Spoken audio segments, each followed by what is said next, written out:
నంద్యాల ప్రభుత్వ ఆసుపత్రిలో ఆసుపత్రి అభివృద్ధి సలహా కమిటీ సమావేశం నిర్వహించారు. ఈ సమావేశంలో మంత్రి Farooq, Lok Sabha deputy floor leader doctor Byreddy Shabari పాల్గొన్నారు.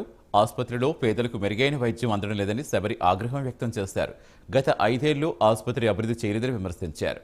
నంద్యాల ప్రభుత్వ ఆసుపత్రికి మొదటి ప్రాధాన్యం ఇచ్చి కేంద్ర సర్కారు నిధులు తెచ్చి అభివృద్ధి చేస్తామని తెలిపారు. హాస్పిటల్ కి సంబంధించిన డెవలప్మెంట్ మీటింగ్ ఒకటి జరుపుకున్నాం. మనకు ఏంటంటే తెలుగుదేశం పార్టీ హయాంలో 10 బెడ్ల ఉన్న ఒక చిన్న ఆసుపత్రిని ఈరోజు 100 బెడ్లు చేశారు అంటే అది తెలుగుదేశం పార్టీ హయాంలోనే జరిగింది. ఇప్పుడు కూడా మనకు సెంట్రల్ నుండి ఒక కాలేజ్ కి పర్మిషన్ రావడము, అలాగే ఇక్కడ ఈ 5 సంవత్సరాలు గత 5 సంవత్సరాల్లో ఎలా ఉంది పరిస్థితి, హాస్పిటల్ పరిస్థితి అని చూస్తే నిల్.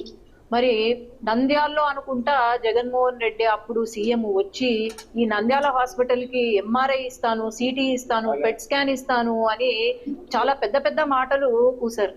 ఇప్పుడు చూస్తే ఏదో పెద్ద కొత్త నాటకాలు చేస్తున్నాడు. అక్కడికి పోయి ఏదో అందరినీ ఆదుకుంటున్నాను, నాకు హెల్త్ ఇంపార్టెంట్, జనాల హెల్త్ ఇంపార్టెంట్ అంటున్నారు. కానీ 5 సంవత్సరాల్లో ఏం చేశారు? కాబట్టి ఇన్ ఫ్యూచర్ క్యాన్సర్ హాస్పిటల్ కూడా ముఖ్యమంత్రి గారితో మాట్లాడి కలెక్టర్ గారితో డిస్కస్ చేసి ఒక క్యాన్సర్ హాస్పిటల్, అలాగే పెట్ స్కాన్ ఇక్కడ ఎంతో అవసరం ఉంది. ఒక పెట్ స్కాన్ చేసుకోవాలి అంటే దాదాపు 40,000 బయట.